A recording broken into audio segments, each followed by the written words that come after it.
Bonjour et bienvenue à tous, on se retrouve sur Materials and Light, le salon pour des solutions innovantes pour l'architecture ici au 104 à Paris, 11 et 12 septembre.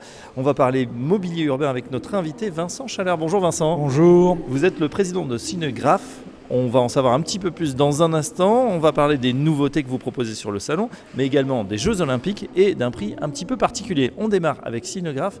Qu'est-ce que vous faites exactement ? Alors, nous présentons comme étant des réalisateurs de mobilier urbain. Donc on rend réel le mobilier urbain dans les aménagements qui ont été faits par les concepteurs de l'espace public, que sont les architectes ou les paysagistes concepteurs. Voilà. Produit en Alsace, oui. L'ensemble de ce qu'on a dans notre gamme et dans nos catalogues, et on fait 15 millions de chiffres d'affaires. Voilà, avec des couleurs assez flashy et du bois, des beaux matériaux. Voilà, on utilise des matériaux les plus nobles possibles, du bois, de la fonte, de l'acier, de l'inox, du corten, et on évite les plastiques. Voilà. Et c'est tant mieux.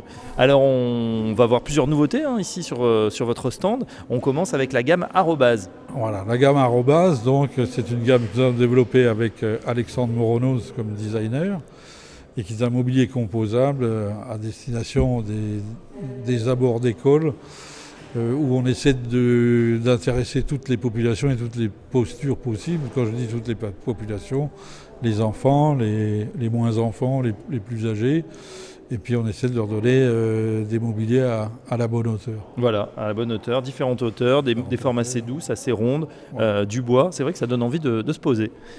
Tout à fait. On poursuit avec la gamme Tango.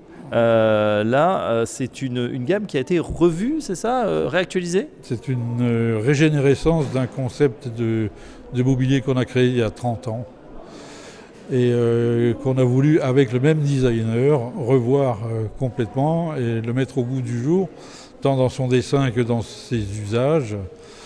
Et cette régénérescence nous a donné l'occasion d'avoir le prix de Janus de la Cité en 2023. D'accord, et ça avait été le premier coup de crayon, était assez ancien finalement. Il a 30 ans. Il a 30 ans, comme quoi le design peut être durable, il doit évoluer et s'adapter. Tout à fait. On parle aussi de la gamme Podium, alors là, direction village des athlètes pour les Jeux Olympiques et Paralympiques 2024, et avec un cahier des charges très strict, évidemment. Ce mobilier doit être durable et même inclusif. Inclusif et puis servir pour l'héritage, c'est-à-dire il va être utilisé dans les 20 ans qui vont suivre les Jeux Olympiques. Et un mobilier inclusif puisqu'il faut qu'il puisse s'adapter à l'ensemble des populations, y compris celles qui ont quelques déficiences physiques. Bien évidemment. On verra ça en tout cas. Déjà la médaille d'or pour Cinegraph. Vincent Chalard, on parle également d'un troisième concours de design que vous avez lancé, un design un petit peu particulier. Oui, tout à fait. Alors on fait depuis 3 ans, c'est la 3e édition d'un concours de design organisé à destination des paysagistes concepteurs, donc des membres de la Fédération française du paysage. Et cette année, on va primer un produit retenu par le jury, qui est une Oyas géante qui permet de faire de l'ombre tout en récupérant de l'eau de pluie pour alimenter les plantations qui sont au pied, et puis quelques bancs pour s'asseoir et pour éventuellement rien faire.